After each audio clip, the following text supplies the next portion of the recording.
ఇది శివదేవుని చిక్కాల అనేటువంటి గ్రామం అండి. పాలకొల్లుకి 10 కిలోమీటర్ల దూరంలో పాలకొల్లు నుండి భీమారం వచ్చే రూట్లో ఈ శివదేవుని చిక్కాల అనేటువంటి గ్రామం ఉన్నది. ఇక్కడ అద్భుతమైనటువంటి దేవాలయం ఉన్నది. ఈ దేవాలయానికి ఒక ప్రత్యేకత ఉన్నది. సంతానం లేనటువంటి వారు ఇక్కడ మొక్కుకున్నట్లయితే తప్పనిసరిగా సంతానం కలుగుతుంది. ఇది చాలా మహిమాన్వితమైనటువంటి స్వయంభూ ఆలయం. ఈ ఆలయం యొక్క విశేషాలు, అద్భుతాలు తెలుసుకుందాం రండి. ఇది శ్రీ పార్వతీ సమేత శివ దేవస్థానం, శివదేవుని చిక్కాల. ఈ దేవుడి పేరుతోటే ఈ గ్రామానికి శివదేవుని చిక్కాల అనేటువంటి నామకరణం చేశారండి. చూడండి, వెనకాల అర్ధనారీశ్వరుని విగ్రహం ఎంతో అద్భుతంగా ఉంది. ఆలయం చాలా అందంగా ఉంటుంది. చాలా మహిమ కలిగిన ఆలయం. ఇక్కడ స్వామివారు స్వయంభూగా వెలిశారు. ఆ కథ అంతా ఇక్కడ గోడ మీద వ్రాయడం జరిగింది. అది మనం తెలుసుకుందాం రండి, లోనికి వెళ్దాం.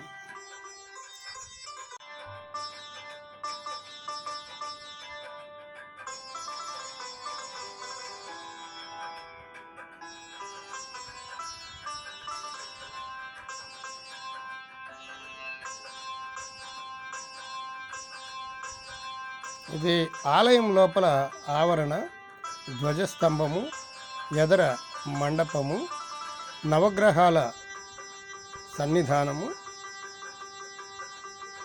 భక్తులతో కళకళలాడుతూ ఉంది.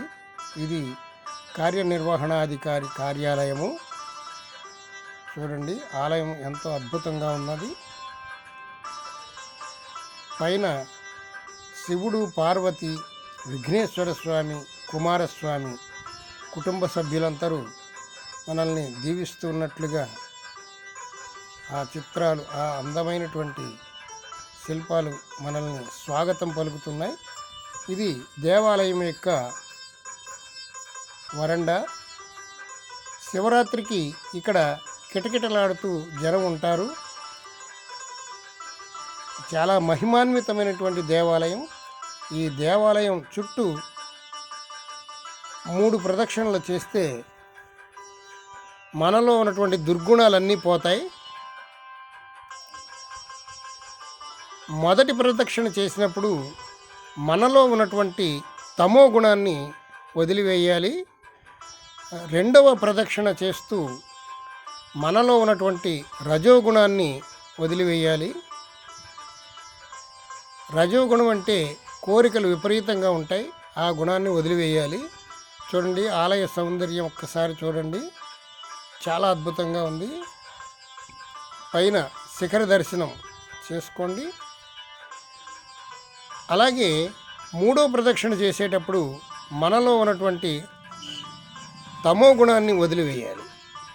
ఈ 3 గుణాలు ఎప్పుడైతే మనం వదిలేస్తామో అప్పుడు మన జీవితం చాలా ప్రశాంతంగా సాగుతుంది. 3 గుణాలు వదిలేసినట్లయితే దేవుడే అయిపోతాడు మానవుడు. జీవుడు దేవుడవుతాడు, మానవుడు మాధవుడవుతాడు, భక్తుడు భగవంతుడవుతాడు. శిఖర దర్శనం చూడండి, పైన బ్రహ్మదేవుని విగ్రహం. ఓం నమో బ్రహ్మదేవాయ నమః.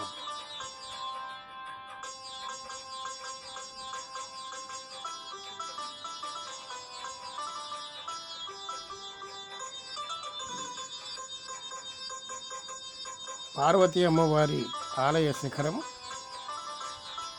ఆ ఎదురుగుండా మనకు కనిపించేది నవగ్రహ మండపం.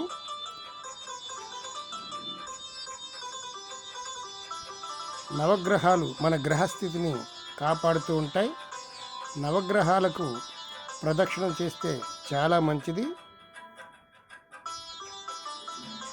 చూడండి, ఇక్కడ ఏదో ప్రత్యేక పూజ నిర్వహిస్తూ ఉన్నారు. ఈ రోజున ఏదో విశేషం ఉన్నట్టుంది. మనం వెళ్ళి తెలుసుకుందాం.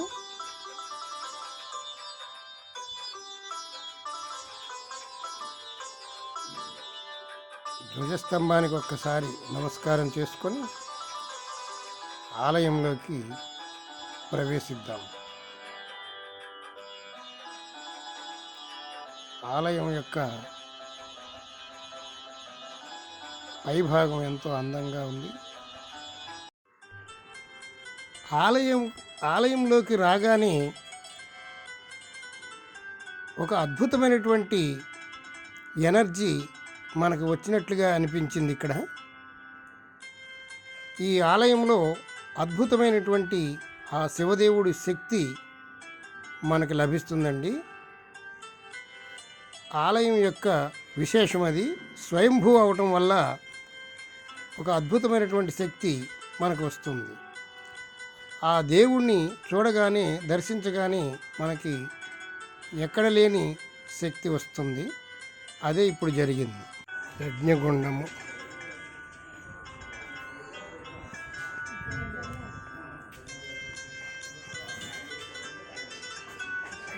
నాగమల్లి వృక్షం ఉన్నది. అద్భుతమైన చెట్టు, శివునికి ఇష్టమైనటువంటి పువ్వులు ఇవి. చూడండి, ఇక్కడ కొబ్బరి చెట్లు చాలా నాటారు కదా. దీని యొక్క విశేషం ఇప్పుడు చెప్తాను.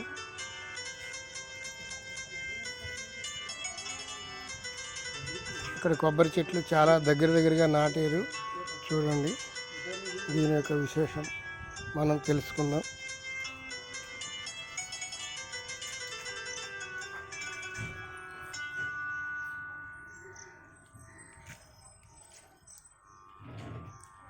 ఇదేనండి నాగమల్లి చెట్టు, శివుడికి మహా ఇష్టమైనటువంటి పువ్వులు. ఈ కొబ్బరి చెట్లు విశేషం ఏమిటంటే,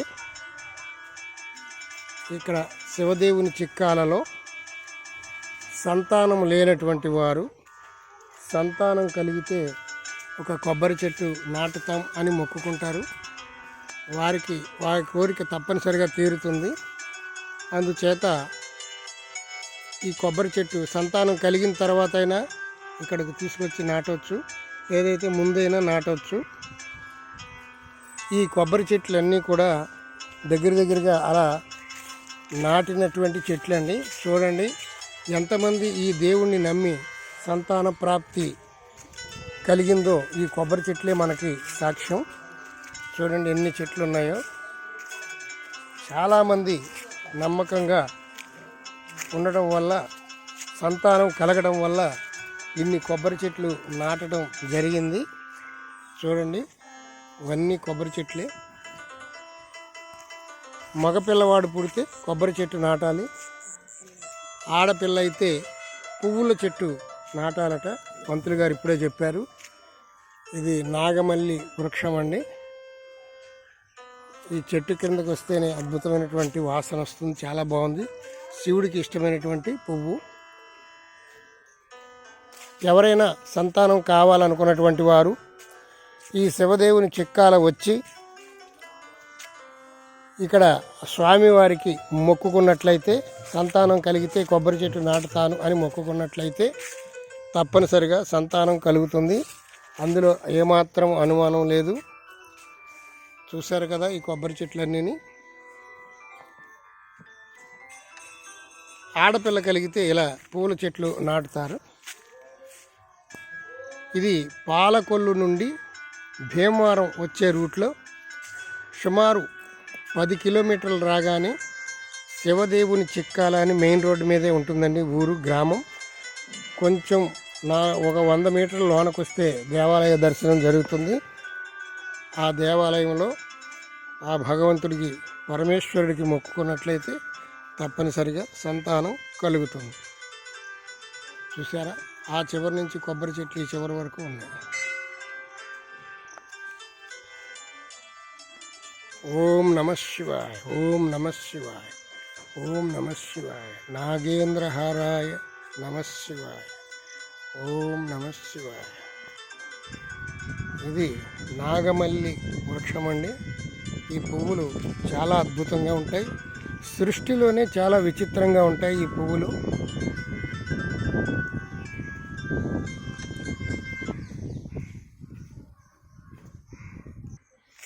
ఈ ఈ పువ్వు యొక్క విశేషం చూడండి. మధ్యలో శివుని యొక్క లింగం ఉంటుంది, శివలింగం మధ్యలో. ఆ పైన ఉన్నటువంటిది సహస్ర పడగలు, 1000 పడగలు ఉన్నటువంటి నాగేంద్ర స్వామి. చూడండి ఎంత అద్భుతంగా ఉందో సృష్టి.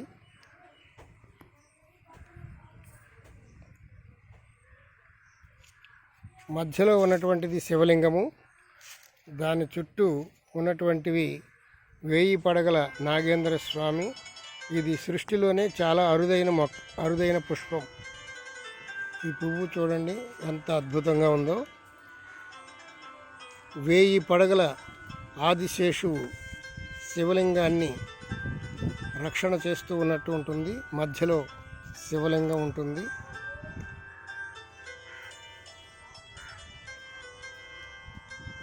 చూడండి, కదిపేస్తున్నాను. ఇది మధ్యలో ఉన్నటువంటి శివలింగం అండి. చూడండి ఎంత అద్భుతంగా ఉందో. చుట్టూ ఉన్నటువంటి 1000 పడగలు, వానుమట్టం. చాలా అద్భుతమైనటువంటి పుష్పం ఇది. సృష్టిలోనే అరుదైనటువంటి పుష్పం ఇది. అన్ని చోట్ల దొరకదు. ఇది పరమశివుడికి చాలా ఇష్టమైనటువంటి పుష్పం.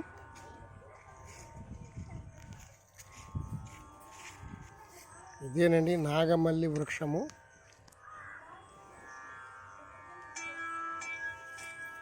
వేల కొలది పుష్పాలు దీనికి పుష్పిస్తూ ఉంటాయి. వాటంతట అవే రాలిపోతూ ఉంటాయి. వీటిని తలలో ధరించకూడదు, పరమశివుడికి అర్పించాలి.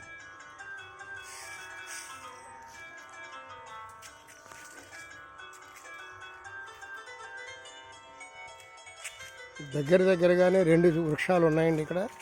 ఈ నాగవల్లి పువ్వుల చెట్లు చూడండి. ఈ ప్రతిరోజు వందల కొలది పుష్పాలను ఈ చెట్టు మనకి ఇస్తుంది. ఆ పరమశివుడి పూజ కోసం ఈ చెట్టు కూడా చూడండి ఎంత సేవ చేస్తుందో. అలాంటి భగవంతుడికి మనం ఒక్క నమస్కారం పెట్టడం ఎంతో అవసరం. జన్మనిచ్చినటువంటి భగవంతుడికి నమస్కారం చేసుకోండి. ఈ పువ్వులు ఎవరు వృధాగా కొయ్యరు. మంచి సువాసన వస్తూ ఉంటాయండి. పువ్వులు చాలా సువాసనగా ఉంది ఇక్కడ. పువ్వులు వాటంతట అవే కింద రాలిపోతూ ఉంటాయి.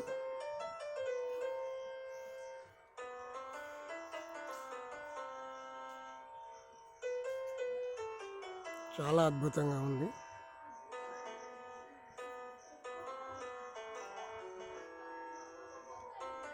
ఈ ప్రక్కనే నాగేంద్ర స్వామి వారి విగ్రహాలు ఉన్నాయి. రండి నమస్కరించుకుందాం. ఓం నమ శివాయ. విఘ్నేశ్వర స్వామి, నాగేంద్ర స్వామి. ఓం నమ శివాయ, ఓం నమ శివాయ, ఓం నమ శివాయ, ఓం నమ శివాయ.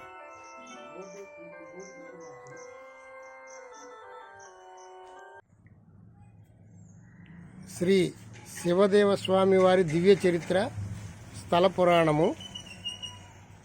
కొన్ని వందల సంవత్సరాల క్రితం ఈ వన్య ప్రాంతాన్ని రైతు కూలీలు బాగు చేస్తూ ఉండగా ఒక గడ్డ పలుగు దెబ్బ తగిలి భూమిలో మరుగున ఉన్న ఆ పెద్ద తెల్లని శివలింగం నుండి రక్తం చిందిందట.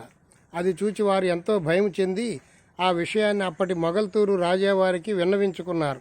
అప్పుడు మొగల్తూరు శ్రీ రాజావారు వచ్చి ఆ శివలింగాన్ని వెలికి తీయాలని ఎంతో లోతు తవ్వినా దాని మొదలు తెలియక అది స్వామివారి మహిమగా భావించి అక్కడ ఉన్న చోటనే ఆ శివదేవస్వామిని ఉంచి అభిషేక పూజలు గావించారట. మహాశివరాత్రి ఉత్సవాలు ఎంతో వైభవంగా ప్రారంభించి విరాళాలిచ్చి భక్తులచే క్రమంగా నిర్వహించే ఏర్పాట్లు చేశారు. నాటి నుండి స్వామివారి మహిమలు గ్రహించడం ద్వారా స్థానిక ప్రజలే కాక దూర ప్రాంతాల నుండి క్రమంగా వేలాది మంది భక్తులు వచ్చి మహాశివరాత్రి, కార్తీక మాసంలో ఇతర పర్వదినాల్లో ఉత్సవాల్లో పాల్గొంటూ శివదేవ స్వామిని ఆరాధించి అభీష్టాలు నెరవేర్చుకుంటున్నారు. తమ మొక్కులను తీర్చుకుంటూ ధన్యులవుతున్నారు. ఈ క్షేత్రము దివ్య విశేషాలతో దివ్య విశేషాలను పై రీతిగా నేటికి ఎందరో భక్తులు విశేషంగా చెప్పుకుంటున్నారు.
పార్వతీ పరమేశ్వరాయ ప్రార్థన నమస్కారం సమర్పయామి.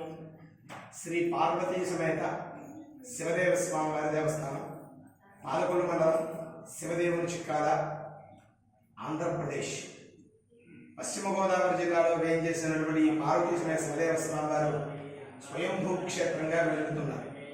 త్రేతాయుగంలో రాముల వారు రావణాసురుని సంహరించాక బ్రహ్మహత్య మహాదోష నివారణార్థం రామచంద్ర స్వామి పూజించేటువంటి విగ్రహాల్లో, శతకోటి విగ్రహాల్లో కనీసం 1 కోటి విగ్రహాన్ని ప్రతిష్ఠిద్దామని సంకల్పం చెప్పుకొని ఆంజనేయ స్వామికి విగ్రహం చూపించి తీసుకురమ్మనగా ఆంజనేయ స్వామి చిక్కం, పూర్వకాలం నీళ్లు మోసేటువంటి చిక్కంలో పెట్టుకుని వాయు మార్గం గుండా వస్తూ సూర్యోదయం అవుతోందని చెప్పి స్వామి నుంచి వెనకాల కోనేరులోకి వెళ్ళి సూర్య భగవానుడు అర్ఘ్యం వదిలి వచ్చేసరికి వశిష్ఠ మహాముని పెట్టిన ముహూర్త బలం చేత స్వామికి స్థిరపడిపోయారు.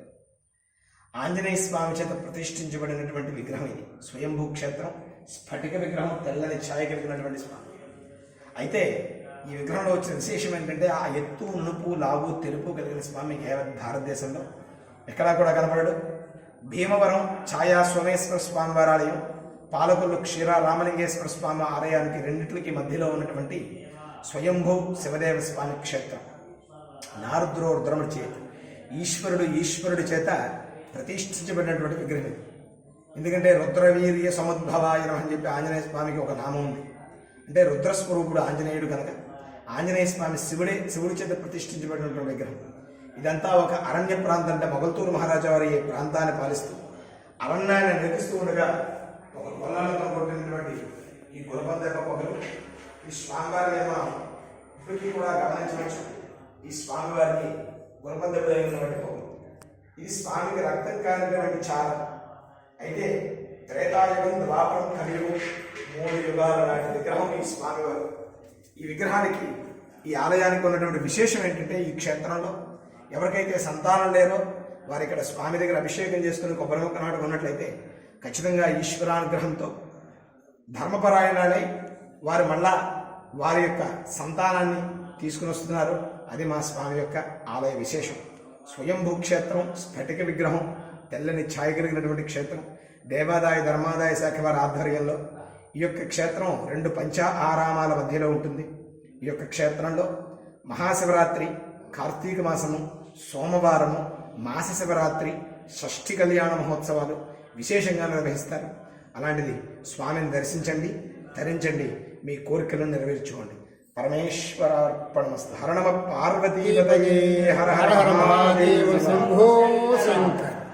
నమ శివాయ, నమ శివాయ, నమ. ధన్యవాదాలు స్వామి. పార్వతీమాత అమ్మ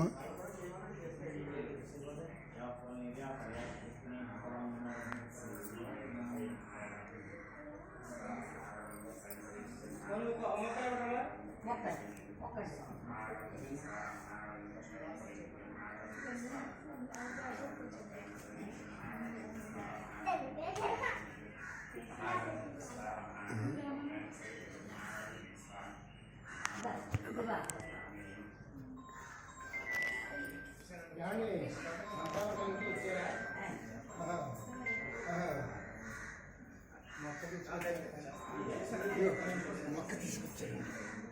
తీసుకొచ్చారు. నమస్తే అండి, నా పేరు సరిత, మాది అమలాపురం అండి. నేను మాకు సంతానం కలగడం కోసం ఈ కొబ్బరి మొక్క నాటుతాననేసి అని గుడికి వచ్చి కొబ్బరి మొక్క నాటని దండం పెట్టుకున్నట్టు ఆయన నాకు మాకు సంతానాన్ని ఇచ్చారు. మళ్ళీ మొక్కు తీర్చుకోవడానికి వచ్చాను. అబ్బాయితో పాటు కొబ్బరి మొక్క తీసుకుని వచ్చానండి. సంతోషం.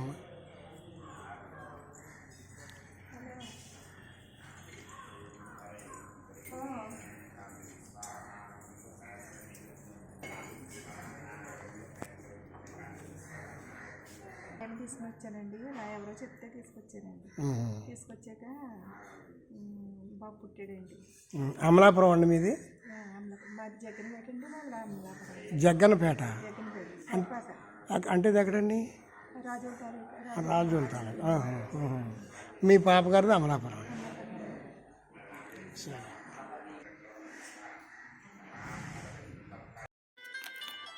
చూశారు కదండి, మహిమాన్వితమైన శివదేవుని చిక్కాల శివాలయం. మచిలీపట్నం నుండి 100 కిలోమీటర్ల దూరంలో ఉన్న ఈ ఆలయాన్ని మీ అందరికీ చూపించాలని వెళ్ళి ఈ వీడియో తీశాము. సంతానం లేనటువంటి వారు ఎంతోమంది ఇక్కడికి వస్తున్నారు. ఇంతకుముందు మాకు చాలామంది ఈ విషయాన్ని చెప్పారు, కానీ మేము అంతగా నమ్మలేదు. స్వయంగా వెళ్ళి సంతానం కలిగినటువంటి వారు రావటం, వారి అనుభవం తెలుసుకున్నాక స్వయంభూ యొక్క మహిమ తెలిసింది. సంతానం లేనటువంటి వారికి ఈ వీడియో ఎంతో ఉపయోగపడుతుందని భావిస్తున్నాము. ఈ వీడియో మీకు నచ్చినట్లయితే మా పురాణ అమృతం ఛానల్ని సబ్స్క్రైబ్ చేయండి, లైక్ చేయండి, షేర్ చేయండి. ఈ వీడియో మీ బంధుమిత్రులకు పంపించండి. సర్వే జన సుఖినో భవంతు. ఓం నమః శివాయ. ఓం నమః శివాయ. ఓం నమః శివాయ. హర హర మహాదేవ శంభో శంకర కైలాసవాస. ఓం నమః శివాయ. ఓం నమః శివాయ. నమో పార్వతీపతే. హర హర మహాదేవ శంభో శంకర కైలాసవాస పాహి పాహి. ఓం నమః శివాయ. నమః శివాయ. నమః శివాయ.